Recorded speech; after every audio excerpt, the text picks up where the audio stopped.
Make Your Mark podcast, where we help artists break through the noise and define themselves in music. I'm Sol. And I'm Greg. And today, we have no guest. It's just us, baby. Just me and you. Okay, so the reason we're laughing about that, just in case you guys, nobody's going to understand this yet, but we will be having guests on this podcast. This is the very first installment of Make Your Mark. And we will be bringing people in to discuss their experiences in music, learn from them, just discuss all kinds of different things. But for today, we figured we'd kick it off and just, we'll start off. Do what we do. Just the roots of this podcast team. We got me, Greg, and Chris Porter, our producer behind the cameras. Bless. And we're just going to see where this goes, man. We have not seen each other in a while. A minute. It's been a minute. It's been a few months, but we have quite a bit to catch up on. So I guess we should just figure out who goes first. And yeah, I mean, you just came off that headliner. What the fuck was that like? Okay. Yeah. Welcome to the next 6 hours. There's so many things I could say about that. I got to figure out where to start. We were on the road for about 45 days. First time I've ever headlined a tour. Yeah. And it was quite a bit different than any other tour I've ever been on, because I've been on a few so far. Right. Being direct support, being an opener on a tour is, I'm going to say it's more fun, but I feel like it is. It's not a bad thing, right? No. Headlining is just a bigger job. So very much so. Longer days. Yeah, Way definitely. longer days. You're the first one to show up at a venue. You're the last one to leave. You're given priority as a headliner, of course, so you get the first sound check and all that, but you are working more. I should also mention Crown Magnetar and Yosemite in Black, phenomenal bands to tour with. Oh. Yeah. Love those dudes to death, and, we'll be friends forever. 100. I'd have to pull up the routing to if we're going to go day by day and discuss everything that happened. I don't feel like that's necessary, but then again, there was some other cool shit that did happen on that tour. We kind of manifested this whole entire thing, and we were like, yo, A Moment's Notice is going to play with Traders one day. It has to happen. And it had to happen. We were like, it's got to happen. And then all of a sudden, we had already played with Crown Magnetar. Mm-hmm. And then I sent the email out, and I was like, yo, can we get on this show? And they just said yes. And I was like, there we are, baby. We're in. We're in. And I think you hadn't even left yet. And you were like, oh, yeah, we're already there. I think you were a week before you left. And I was like, we're done. We're good. We're there. Done deal. Yeah, dude. It was going to happen at some point. We didn't know how it was going to happen. No. But, we knew it would. And it's not a tour yet. I would still love to bring y'all out on a tour if that ever works out. Would love that. Yes, absolutely. That'll be a great time when it does happen. Oh, yeah. But, yeah, the Sacramento, we got to play a show together. That was a huge full circle moment. That was wild. That was, such a good moment for, I think, both of us, because we were both like, yo, we wanted to do that. We knew we wanted to, but we were just we're both on different levels. Your band's way more notable than ours. And then all of a sudden it was oh yeah, you guys can jump on. And I was like, tight. Tight. What? I'm gonna go play with my boy. Easy, no brainer. Yeah, and it went well. You guys killed it, dude, that thanks. night. You guys crushed. Yosemite and Black fucking came back in after us and just destroyed. They're so sick, dude. They're so tight. Those kids are about to take over the world, dude. They're blowing up already. They have one music video, Cold Shoulder, with over 1 million views on YouTube. Yeah, that's the major success so far for them. But they've got that moment where that gave them the momentum to get on the tour with us. Right. And they've done the full country now. And I don't know what the rest of their tour history looks like, but they're just headed up. But yeah, I feel once you get a breakout moment, it's you got to really capitalize on that. And if you capitalize on it, it does you well. I love TikTok and all for what it does for bands. But if you don't capitalize on that, the minute it happens, it's bro, you literally just lost an opportunity. There was hype that was started, and you didn't grab that as it was going. And yeah, that's why I say so confidently that they're going places, because that's what I saw. Yeah, exactly. That's what they did. Yeah, you can be a good band, and I can still not be entirely sure if you can make a career out of it. Right. But I saw that they found this moment, and they just capitalized on it. They jumped on the bull, you know? Yes. Like they did everything they should, and they show a lot of potential. They perform great. They're really, humble, great dudes to travel with, because being the type of group that is easy to travel with, that also will help you get hired in a big way. Yeah. That's a huge factor. I mean, Crown Magnetar, same thing. They've been around longer, and they just put out their new EP, Punishment. Their music, banger. Their music is amazing. Got nothing but love for all those dudes. Same. So it feels good when a tour package is that dialed in, where there's nothing petty is happening. No arguments, no beef. We're all just happy to be out there doing the damn thing. It was cool because I had already known you guys and got to know the Traders team and everything like that. But then playing with Crown Magnetar again was really a cool note. And then kind of meeting Yosemite and Black and talking to Luke, and then Luke being like, "Put your hair in braids, dog. I already know you want to." And I was like, "Damn, dog." And he kind of he was like, "You got to do it." And I was like, "All right, bro." And this is my first time meeting him. And then chopping it up with Cody, and I'm like, "Oh hell yeah!" Cody's tight as fuck. That dude's he's one of the sweetest human beings in the world I've ever met. And then he got endorsed just recently by. I saw that today. Yeah, I saw it. I think yesterday he posted about it. I was like, "Hey, Cody got endorsed."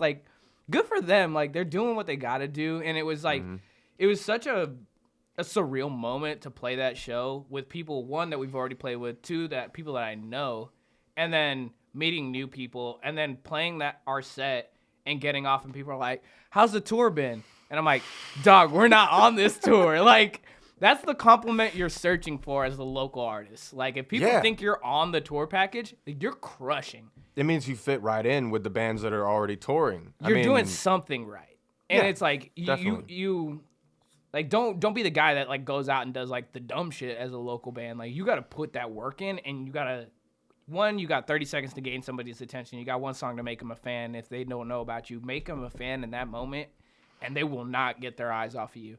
Mm-hmm. And even if it means you got to talk a little bit of shit, I was wearing sunglasses, and I was like, "Hey, the lights aren't affecting me. No. I can see all y'all move." And I'm like, but that riled them up. And then Yosemite and Black got on, and it was they brought it even more. And then Crown Magnetar elevated all that energy, and then you guys got on, and it was just everybody was just riled up at that point. It was the whole package of that show just knew the job that they had as each slot to just really ramp up for that headliner, which being you guys. And then you guys just come out and people are throwing hands. And I'm like, yes, that's how you do it. That's the right kind of energy. Honestly, that's exactly how you want a show to go.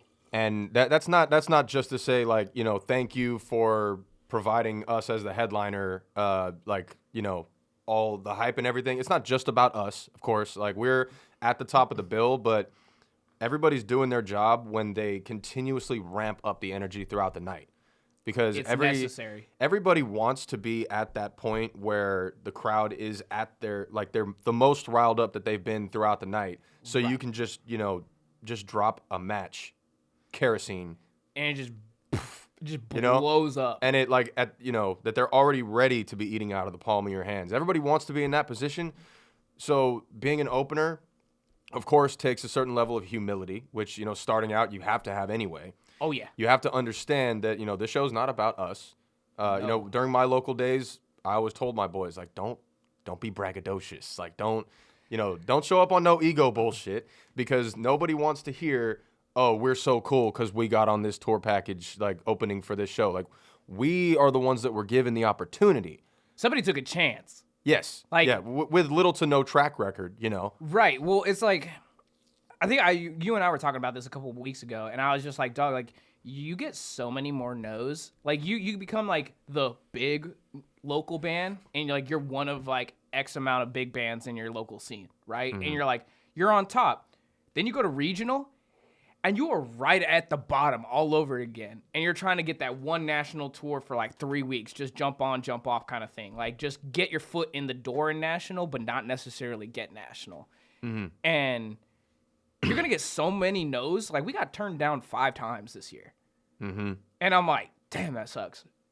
I mean, it's And gonna, I'm like, but it's gonna keep more happening. more is required out of me. I got to do more. That's the thing, dude. When you're trying to build something special, you're just, I mean, I've talked about this before. It's just a process of trial and error, and you're continuously just experimenting and trying to figure out what works. And you're right. When you work your way up in the local level, the thing you want to avoid is developing an ego, because you become a big fish in a small pond. So like you're But so then, small. as soon as you go, like, it goes from local to regional to national, and every single time you make a transition, you become the small fish again. 100%. And it's like you're just like And if you go from thinking, oh, I'm the shit now because people, I'm like at the top of this totem pole. Nah. I'm like, well, get ready to go right back to the bottom. Yeah, you will. And it's not a bad thing. It's because you just entered a bigger arena. Yeah. And you need to know how to operate during those transitions just as much as when you're, in a certain market, local, regional, national. Those transitions are important because people are going to watch how you transition. If you, like, when you go on your first tour, not even your first big tour, when you land a 2-week long tour and you're going out with, not big bands, you're going to be playing to like 50 people a night. You need to, if that, or you get a good night. Yeah. And it's balling. And it could go either way, right? It could go either way. Everyone's got different markets. Watching your Spotify, your metrics is important. You can learn to predict those All things. All that data is important. But that's the trenches, though. When you first start touring, when you don't have a way to actually predict with any confidence how many people you're going to play to, you will walk away a lot of nights without getting paid, and you're going to be paying out of pocket for all the fucking gas. Yeah, that's the worst part. Just to get from show to show. When you get paid like $13 for a show and you're like, how much did we make in merch? And you're like, $150. And you're like, that's going all into the tank. We still need more money to get to the next spot. We walked away in the green, but 10 minutes later, when we pull up at a gas station, we're right back to zero. Yeah. And you got to do it just for the love of music and performance and traveling. Feel like that's the best part about music, though. Like it's like Ricky Hoover when he said it was 97% bullshit and it's 3% fun. I was like, it's bullshit, quote unquote, but it's not really like bullshit. It's just like it's the work. It's the work that it takes to do that stuff. And like, being a regional band that gets kind of popular, and I keep doing quotations because it's like you are at the bottom. Like you are at the bottom, and like when you hit a milestone, like 10K. Like, people don't realize how hard it is to get to 10K without going viral. That is, we just went through that. Yeah, and clawing your way up every step of the way. The amount of money and the investment and the metadata and all the other shit that you're doing that you're just trying to figure it out. And people are like, you guys figured it out. And you're like, oh, you made it. You got signed. And you're like, bro, nah, like this just started. Like it just got worse. If anything. And it's like that until something pops off too. Because like with the Yosemite in Black, with Cold Shoulder, that video went viral. Everybody saw it. Exactly. And every night on tour, they said, if you've heard about us before, it's probably because of a song we put out last year called Cold Shoulder. And that's when the crowd would be like, oh, yeah, now I remember who you guys are, Or like that's when their fans would pipe up in the crowd. Because every band that gets on is going to have that moment where all of a sudden everybody's paying attention. Right. And then it's about, like we said, what you do with that moment. You have to capitalize on it. You guys have been doing everything methodically with a moment's notice and just, take each step up the stairs like one at a time, and you're, gradually, steadily growing upwards. Yeah. And then when something just hits the algorithm the right way, or you release the right song at the right time, whatever it is, it's gonna just, everything's gonna, like, all of a sudden. Bro, like, you couldn't, I think I was texting you like 3 days ago, and I was like, I am like gnawing at the bars of the enclosure right now. I'm like, give me that shit. I want it. You're looking at like 9,700 monthlies. And I was like, I'm like, I'm so fucking close. I was like, I swear to God, if Spotify edges me and gives me like 9,999, I'm gonna fucking lose my shit. Like, I was like, I'm not okay right now. I'm like, it's so fucking hard. And I'm like, damn, I wish I could run another ad, but I don't got no money. I mean, you guys are doing a lot of things right now. I'll say that. Because I mean, I appreciate it. I feel like there's still more I got to do, though. Of course. There's always. Hella more that I got to do. I'm like, I haven't even figured it out yet. There's always more. I mean, that's the thing about it. There's always more. And every time you get knocked down, how many times are you going to get back up? How many times are you going to eat shit? Oh. From the people not seeming to care about the work you're putting in, people not coming out to the shows, people not buying enough merch, whatever. You know? Yeah, or just like homies seeing you as somewhat, getting any kind of clout and then hating on that. And then it's just like, dog, like that doesn't exist at the national level. Everybody's just kind of just working and vibing. Yeah, I mean, well, vibing for sure, but I will also say that it ends up just being a bigger job to the point where you don't have energy to worry about what the other bands are doing. If you're on tour with other bands, and of course you're focused on them because you're sharing this crazy experience together, but local bands have time to beef because they go home at the end of the show and they sleep in their bed, and it's not a job yet. Yeah. But when you have budgets in place and you have a business to run, you have like a job to do from the beginning to the end of the day. Yeah. You just have to lock in on that so much that it starts to feel very quickly like a waste of time to worry about, oh, why is this band getting this opportunity and we're not? It's like we all got to focus on ourselves. It becomes tunnel vision. Yeah, I mean, somebody gets a win. Like my boys in Caved In, they went viral on Instagram, and like they blew up. Like I think they're at 15 or like 20K monthlies right now, but they only have a certain amount of songs out. But then they're recording a new song, and I just saw it, and I was like, hell yeah, they're gonna capitalize on it. And I'm like, give them their flowers too, though, dog. Like they're doing it. And I'm like, I realized like the minute this became an LLC and I had to start thinking about budgets, release plan, what the label wants, what is our algorithm looking like? How much content are we putting out? Like all these things had to start going into place, and I started realizing like, dog, I'm not beefing with nobody. I don't care anymore. Like I'm like, I don't got the time or energy for it. Like, like people may not like a personality type, but that's okay. Like, but it's like, just to kind of respect the fact that they're doing what they're doing, but like, don't take it personally. Like it's nothing. It's just not. It doesn't do anything for you at the end of the day.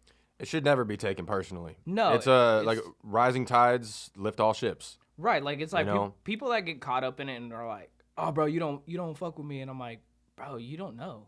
Like unless you ask, like you gotta ask people in your circle, and that circle starts getting really fucking small after a while, and you feel isolated, and it's like going on these tours and doing these things, and you're just like, how do I float between like, yo, I'm about my shit, but also like remain humble, but also at the same time be proud of what I'm doing and not come off bragging, but also be excited about your experiences. Like I think like the biggest thing that I told being a barber, like I talked to some of my clients about it, and I'm like, people that go to the gym and work out, they post pictures every day, right? Mm-hmm. Nobody is giving them shit about bragging about their body. Why is it so different for musicians? Yeah, I don't know. I mean, there might be. I mean, to a certain degree, not for everybody, but there's going to be an element of jealousy. And I'm not the biggest fucking artist in the world. Like you know me. I got on like a couple of years ago, but I'm not even on. I mean, you're like, I mean, you're on top of Sacramento as far as I'm concerned. Like you and a couple other bands are really doing it out here, and there's a lot of talent out here. Sac has a really fucking popping scene. Like there's a lot of talent in Sacramento. A lot of talent. So I'm not shitting on anybody when I say this, that you're one of the hardest working people in Sacramento, and a lot of people would agree with that. I appreciate that. That's the way I feel, and I just feel like there's no room for jealousy, because if somebody has something that you don't have yourself, there's a reason for that. Right. And it doesn't make either of you a bad person, doesn't make either of you lazy necessarily, because these opportunities come unexpectedly a lot of the times. Right, Caved In didn't think that they were going to go viral off of a meme, and now they have like 2.2 million. Jack Black reshared it. Like, I'm like, it's crazy shit like that just all of a sudden just one morning you wake up and it's just like popping, and you're like, how the fuck did this happen? Yeah, when you're trying to figure out a way to get your music out there, music is our specific aspiration. There's all kinds of other entrepreneurial ventures where 100%. you need to be creative in how you climb that ladder, right? Right. But I think that it's just a straight up lie if anybody ever tells you that I can show you A to Z how to get where I am. Nah. Because there's no way that you can follow in those same exact footsteps in a different time with a different song. It just won't work the same way for any individual person. I feel like it's ever changing. Like it's Yeah. constantly changing. Like you 1 month you'll be crushing it with a song, and then you'll do another 6 to 7 weeks. You drop another track, and all of a sudden it just pops off, and it's just timing. You Yeah. don't know why, but it just works. Speaking of timing, I mean, just to throw an example out there that everybody's gonna know about, "Fuck the Police" by NWA. Right. Talk about timing. Timing was crazy on that. The thing about NWA, this is why Straight Outta Compton is like one of my favorite movies, biopic movies that I've ever watched, because what became clear watching that movie is that all they did, besides being talented artists, is that they said something out loud for the first time that everybody else was thinking. Sometimes you just gotta do that though. Yeah, and they gave everybody who ended up supporting them that same voice. They said it on this song, and everybody else, by listening to that song, it's validating the way they were feeling. It was relatable. Like it struck a chord with an entire city, entire generation. Yeah. I mean, so that's just one example. But like, you release a song. It's a certain song at a certain time, coming from certain artists in a certain economic climate, even sometimes. Like, Right. it depends on what's happening at the time. It depends on if the song is good. It depends who is releasing it. All of these things just have to come together and like somehow just synchronize perfectly, and you blow up out of nowhere. And there's no way to tell another person this is exactly how you do this. It's not possible. No, because if you even this is a perfect example. Like if you look at a lot of the bands from back in the day that are coming back, if you told me that Drop Dead Gorgeous was gonna come back, I would have been like, what? They've been quiet forever. Dormant, yeah. Dormant. And then all of a sudden, I get this message, and it's like, hey, do you want to play with Drop Dead Gorgeous on June 14th? And I'm like, who? I'm like, they're back? And then I see them in the studio. And I'm like, they're about to drop another album. And I'm like, this is a throwback, but it's like, what are they going to do with this now? Just like how Woe Is Me just came back. And they figured out what sounds good now. So it's like, I think it's really cool, and I'm actually specifically really interested in seeing on June 14th when I play with them, what is Drop Dead gonna play? I know they're gonna play their old bangers and stuff like that are gonna be fan favorites, but what are they cooking up? That's what I'm interested in, because the tour flyer is the album art. So I'm wondering, when's this album gonna drop? When's the single gonna drop off of this? Or are they gonna just drop it all at one time and say the hell with it? And who knows? There's bands that can do that, like Sleep Token can do that. But can I? No, God no. I don't have the fan base for that. But I'm really interested on literally June 14th, Roseville Goldfield, to sit there and just watch that set and be like, yo, they're playing some shit that I've never heard from them before. And I saw our producer writing with them, and I know how he writes. So I'm like, this is going to be filthy. It's going to be tight. I'm interested, and I don't even know. And I'm like, you have piqued my interest now. Which is what you want, for sure. I mean, because there's a reason that they're gearing back up. We just don't know what it is yet. Right. They could have been inspired by something. Like, you know what? It's time to kick this back into gear.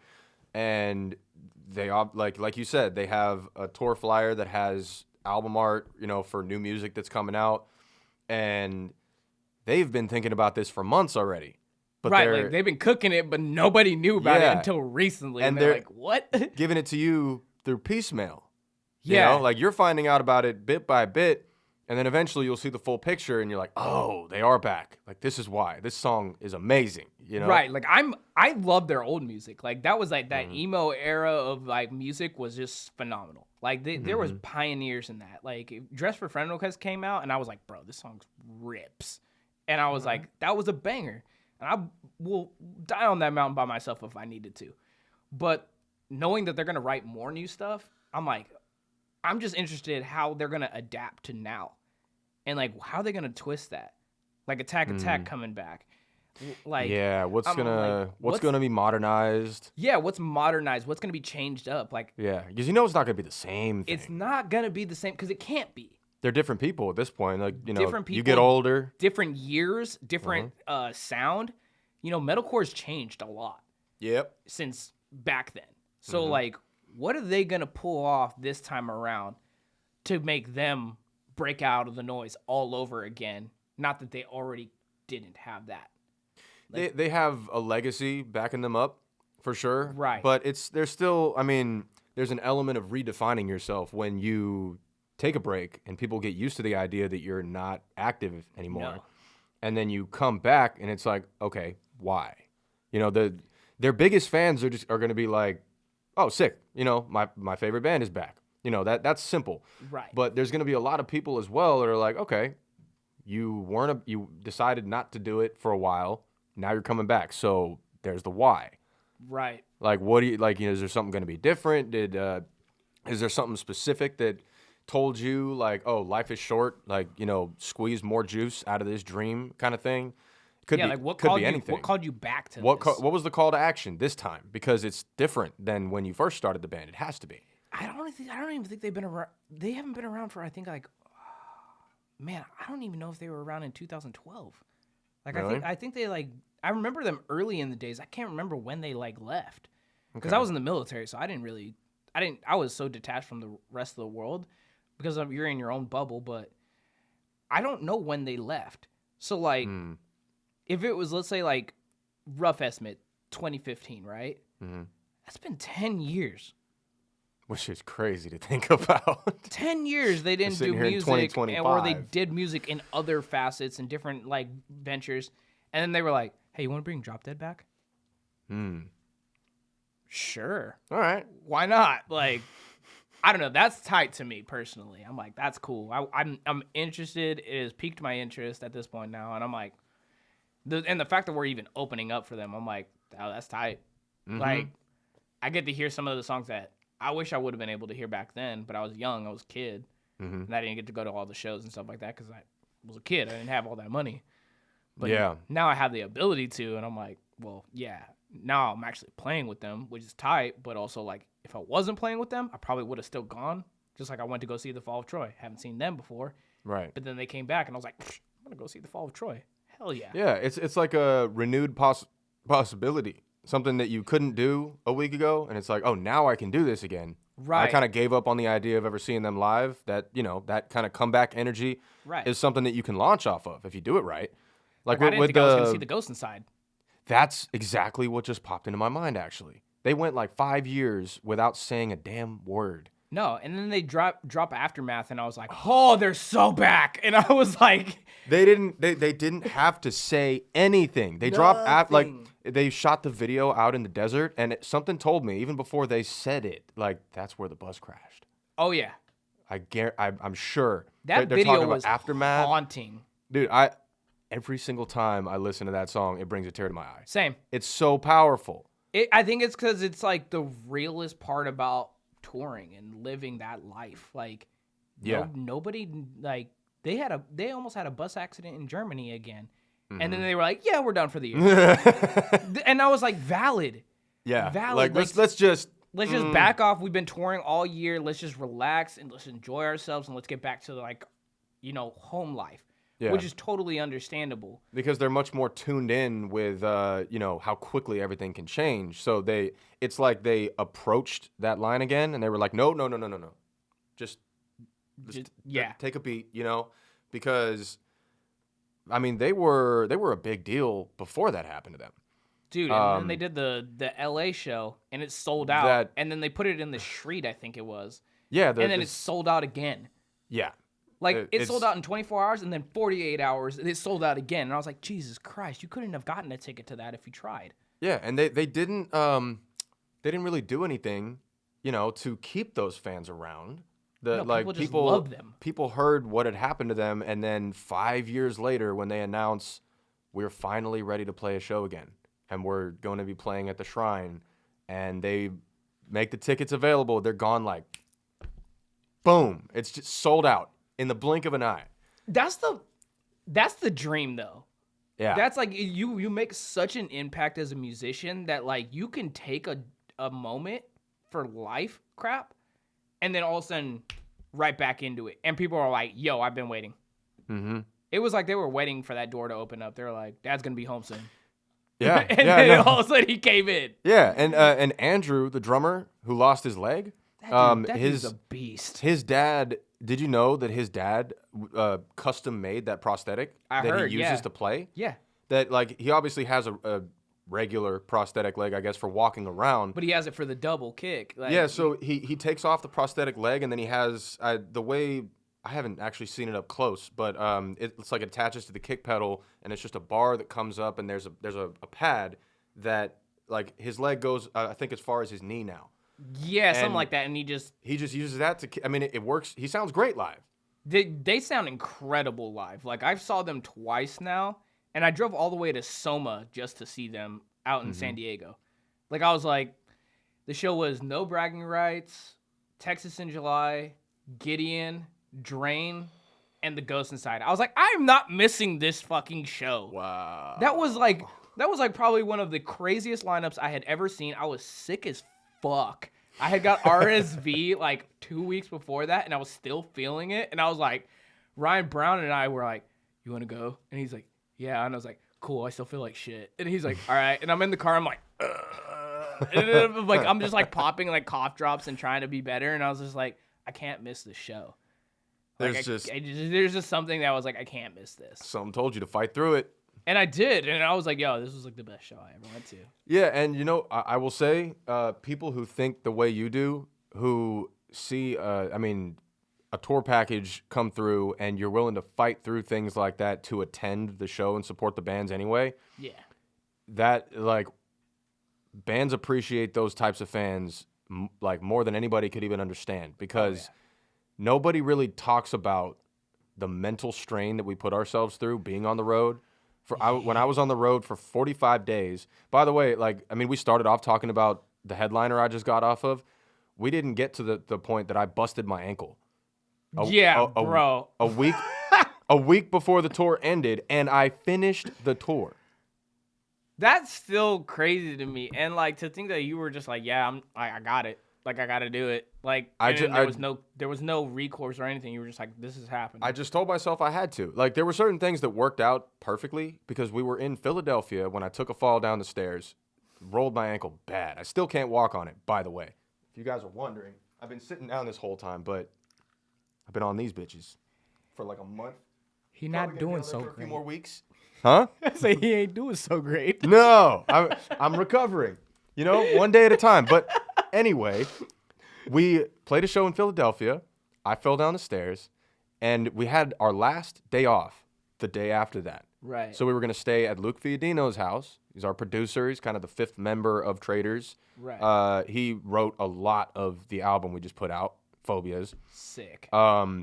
He's a master at his craft. But anyway, we were going to be at his house anyway for that day off. So we had the opportunity to program my kicks into the backtracks. I saw Alan doing that. It's the only way. Like I did he corrected everything to make sure it was right on the grid. Right. But I was sitting there doing this with like on a synthesizer, like one of those little keyboards. Little drum pads. Yeah. Kind of like So I was playing my kicks without any of the other parts of the kit, and it felt super weird, but it ended up sounding good. I asked people after the show every night, how did that sound? Did it sound like one drummer? And they're like, we didn't even know.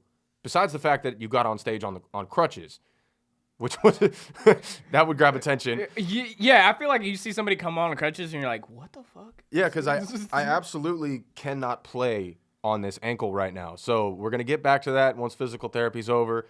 But the last week that tour was pretty fucking lame for me. I mean, yeah, the mental of that is already like the worst part. Yeah. Like, you're just like And tight. I've been on tour for 30 something days and I thought I was killing it and I fell down the stairs and now my ankle's fucked. yeah, we were already starting to get kind of burnt out, but like I was proud of myself when there was 6 shows that I played without this foot. So it went well. I'm glad we were able to finish the tour, especially since we ended in Florida. So we couldn't deprive the hometown crowd. God, no, you couldn't. We couldn't miss Tampa or at West Palm Beach or any of that. No, it was you couldn't. They were great shows. Hell yeah. So it was there's mental strain that goes along with touring. And I mean, I was supported through it for sure. I have a great team that was helping me out. Stay as comfortable as possible. Were they cracking jokes? They were, dude. I was being roasted. They were cooking me day in and day out. Actually, speaking of the devil, I mean, you already know Tyler and Alan, but have you ever met JP? Yeah, I met JP. Yeah, so Prison. Yeah. His band, Prison is awesome. Oh, yeah. I love Prison. JP is like the older brother I never had. Oh shit. He just, I'm the oldest in my family. I got a younger brother and 2 younger sisters. But he was doing the older brother thing where, okay, first of all, my name, the whole tour, Soil. Everyone had their own name. This is how we would talk to, like, Soil. So he would call me that. And then once I fucked up my ankle too, he would like walk up on me with his hand like this and just right up on the ankle like he was going to grab it and twist it or something like that. Just on edge constantly because of this motherfucker. Just messing with you. I love him to death, okay? He coached me. He taught me a lot of things. He's been touring for like 18, 20 years. So like he's got a lot of experience. Whew. So he was like, just come on, buck up, mother. Like this ain't that bad. I think he had like issues with his ACL or something and he was still fucking it up on the stage too. Like it's like, how bad do you want it at that point? Like that's what his mentality was. So he's like, how bad do you want it, dog? Yeah. You're like, man, fuck you, bro. I can't even kick. I can't even use the kick right no, now. I really can't. But I mean, so he would keep me on edge a little bit. He likes to fuck with people. Like all of us the whole group is ball busters. Like 100%. So I'm like, I'm fine with that. I wasn't offended or anything. But during that last week when I was like, dude, I can't even walk. You leave me the fuck alone. Just like, dog, leave me alone. The fuck is wrong with you, dog? I mean, it was still a great experience. I accomplished it. And even though they would roast the shit out of me, at the end of the day, they were still there to help and make sure everything went, ran like clockwork. It was a pleasure to meet him on the road. He was the only one that I hadn't met before because I had already met Dave, our tour manager. Right. Dave Weiser. He's efficient. The dude's great at what he does. Yeah.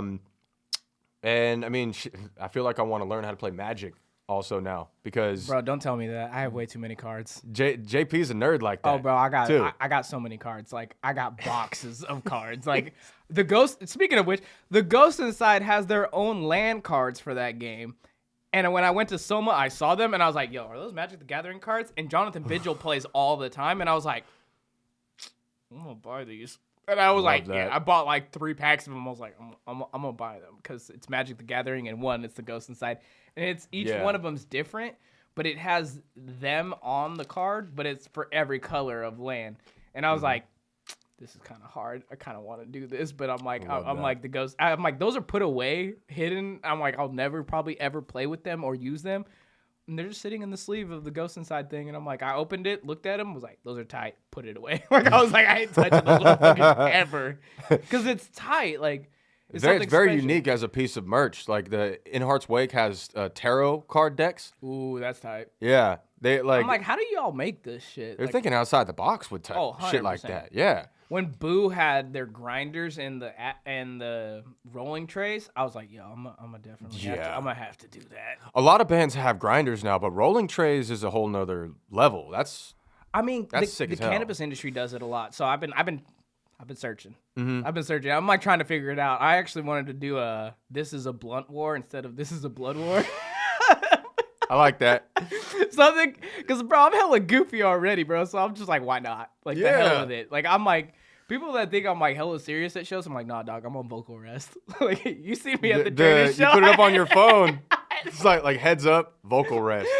Everybody's like, don't come talk to me everybody's right like, now. hey, Greg. I'm like, not saying a fucking word, dog. I'm trying to make an impression tonight that it's gonna be good. Like, Right.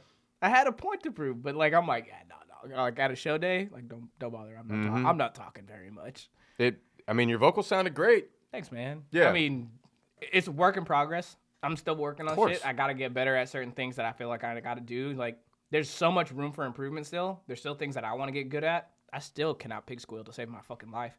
And people are like, that should be easy. I'm like, nah, dog, I don't understand it. Like, I just don't get it. No, it's... Like, I understand the concept, and I can get, like, a low registry of it, but, like, it's not good. You just keep adding to your repertoire. Like, over the years, like, when I play drums, I'm not thinking about it. Like, it's like you're setting muscle memory in place, just, like, adding to your arsenal bit by bit by bit, and then when you bust out, like, a full set at a live show, and people look at you like, how do you do that? It's like, well, I couldn't do it all at once. Like, when I first got hired by Traders, they hired me. Well, they sent me the notification that, yes, we'd like to take you on this tour in December of 2023. And then that tour started in April of 2024. So I spent like 90 days just locked the fuck in on the songs that they sent me. And I prepared more than I needed to. Like, I know it was more than I had to do, but I was like, I'm not leaving anything up to chance. No, hell no. There is absolutely zero room for error. It has to be almost as if, like, you wrote them. Like, you have to know it that well. Exactly. Like, and even if you don't, you're kind of just, why are you even, like, you have an opportunity. Mm-hmm.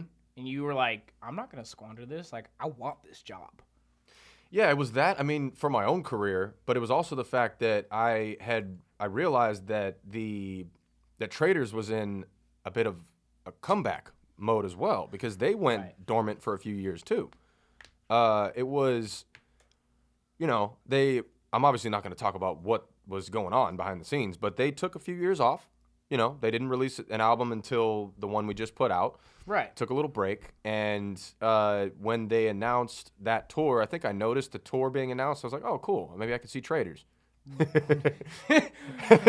could go see Traders. No, I'm going to play with them. Yeah, like, I know. And then, what? And then David, a lot of people know him as Duber, hit me up because he said, yo, they need a drummer. I want you to audition. I said, all right. We recorded an audition video of me playing Unhinged, which is definitely their most underrated song. That song is amazing. So I sent it over to them. I waited, I think, like 2 weeks. And then David Duber called me. And he said, yo, check your messages right now. I said, what? It took me a second to, like, what? He's like, check your messages right now. And then he hung up on me. Like, I'm not playing with you, motherfucker. Look at your messages right now. And it was a group chat between him, me, and Alan. And Alan was just basically saying, so I wanted to double check, to see if you'd officially be down to rip this tour with us. And I'm like, yes. Yeah. Yes. You're like, I'm not. It's like, what? No. Cannot say it fast enough. I didn't even think about it because it was just one of those moments where it's like, it's time to make my mark. Dog, like, shout out Duber, because, like, it sucks. Because, Duber just started his new band, Bloodloss. And I was like, we were trying to play a show together. And then, like, it just didn't work out. Mm-hmm. And then his tour package was going to try to combine with our tour package. But there were already 5 bands. And I was like, bro, we're playing at a small venue. They're not going to let 8 bands play. Like, it just wasn't, like, realistic. Like, it was just one of those things. And I felt so bad because I was like, Duber, like, I fucking love Duber.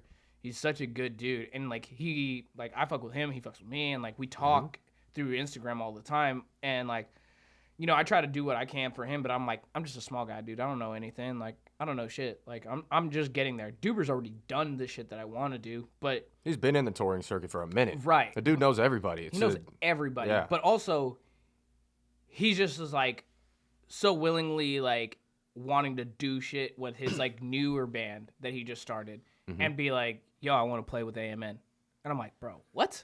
Like, that's tight. And I wish that like its circumstances like would have lined up right, because I would love to rip a set with Duber. Like, 100%. Like, I like watching him play. He's a great drummer. He's a great drummer. Like, he's phenomenal. I mean, when he plays with Carcosa, I'm like, bro, what? I'm like, good God. I've seen Jesse, my drummer, play those songs, and I'm like, What? It's not easy. I'm like, it's not really my wheelhouse. I'll tell you that. Blast beats are not my main forte. I could obviously get better at them if I drilled them, but the stuff that he makes that shit look easy. Playing at those speeds. And I think that Jesse and Duber have this weird mentality where like they get off the kit and they're like, I kind of want to do more, and then they'll dump back in, and like watching Jesse's progression and then like looking at how he almost is kind of mirroring a lot of things that Duber does and Travis, and you see those two just kind of they're like almost like excelling Jesse in a way, because Jesse's like, I want it. Mm-hmm. And or like Lake from Snuff. Yep. Like, I'm like, bro, what? Like, you watch like the dudes that he looks up to, or like Byron. Mm-hmm. He just played with Brand of Sacrifice. Yeah. And I was just like, and Jesse's like, man, he's like, I don't want to go that fast, but I want to be that good. Mm-hmm. And I'm like, bro, what? And then Jesse writes a song that's like fucking 260 BPM double strokes, and I'm like, what? He's like, I ain't got it clean yet, but I got it. And I was just like, dog's a machine. Dude's a machine. Yeah. And you see guys like that. And I think I have more respect for drummers than anything, because your shit breaks and it's expensive, and y'all purposely have to play it because there's no way around it. You're going to break it. Mm-hmm. It's going to break. Yeah. And in metal, it's more like you're abusing your gear. Oh, like if you're playing the way you should be playing, it's abusive. Yeah. Like I wasn't, you know what I noticed after the ankle injury on this tour, before the tour ended, I noticed that I hadn't been playing angry until then, because I was obviously frustrated. I was mentally strained.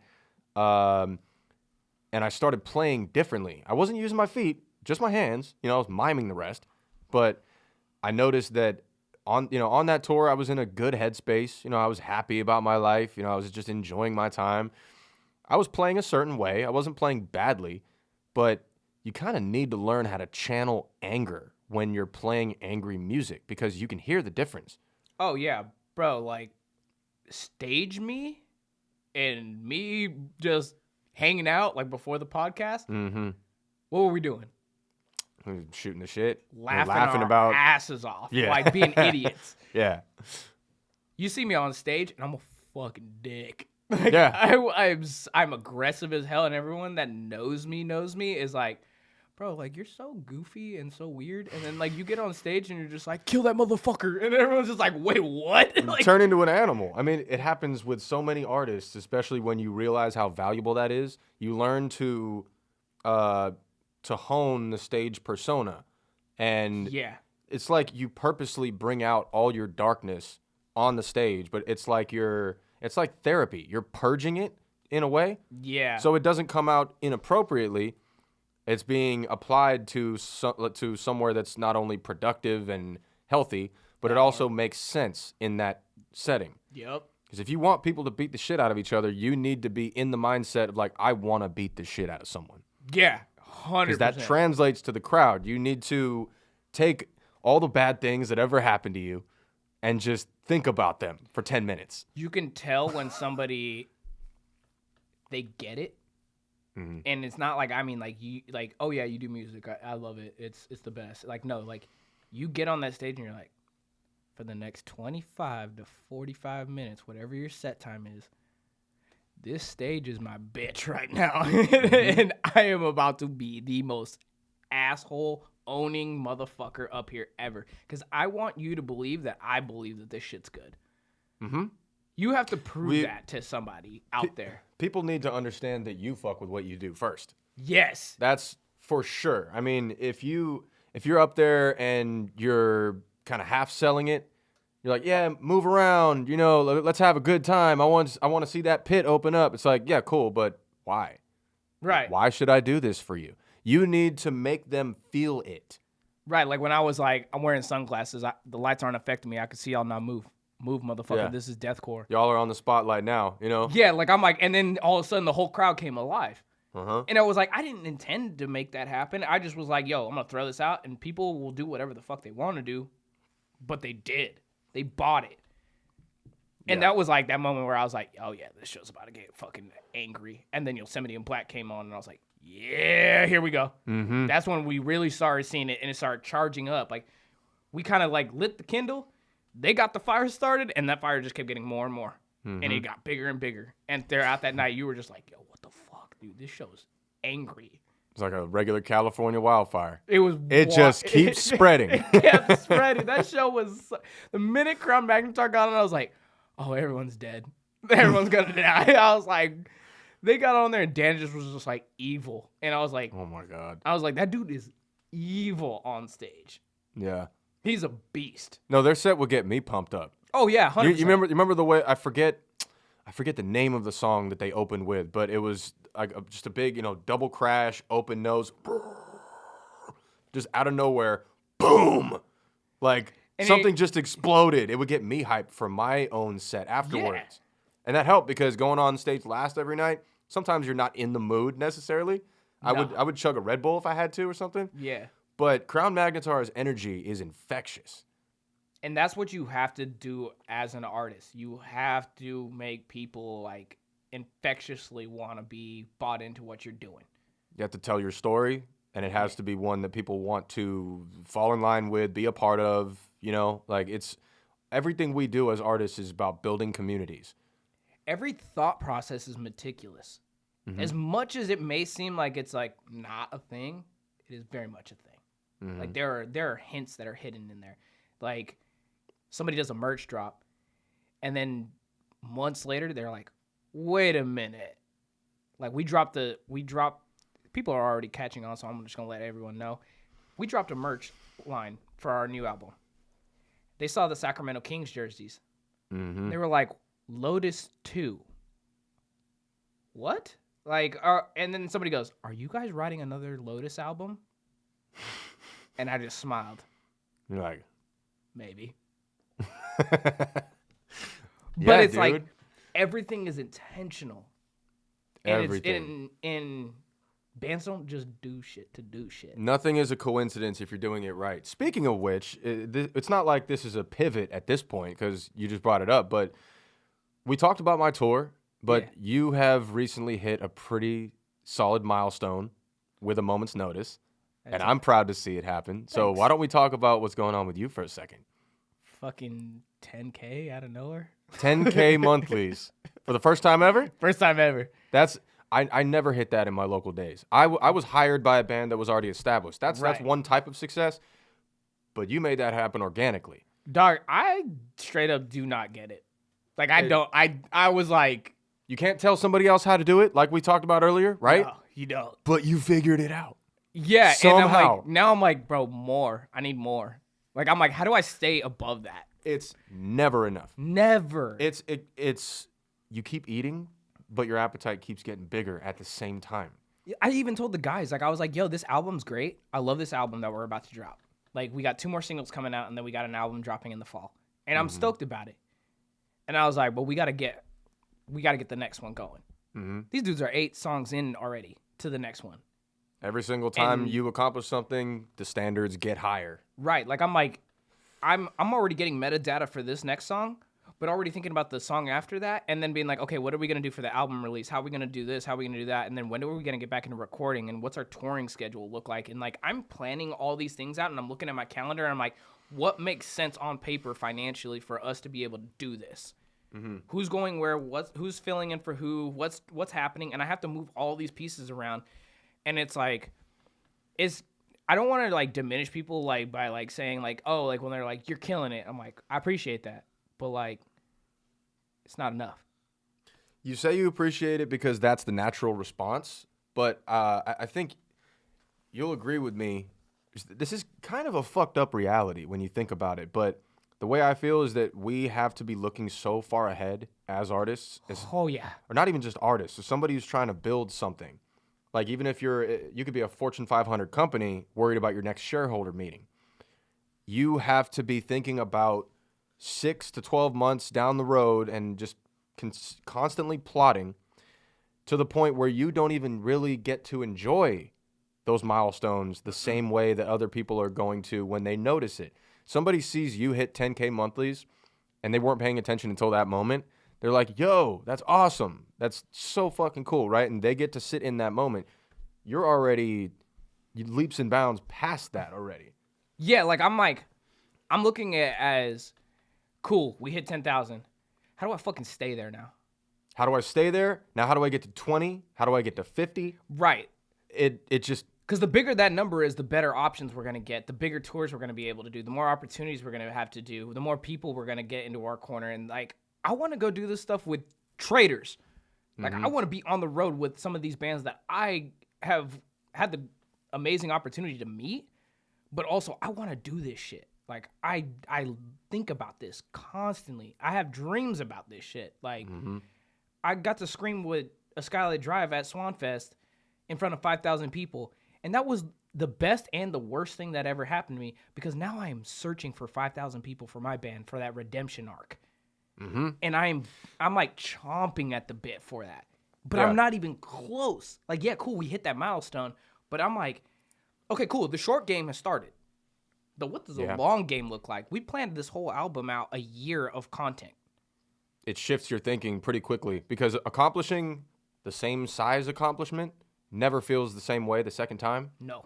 So now you just need to keep shooting higher. So in the interest of discussing how to make your mark, you know, I think this might be a good spot to at least just wrap up this first installment, because it's a constant process.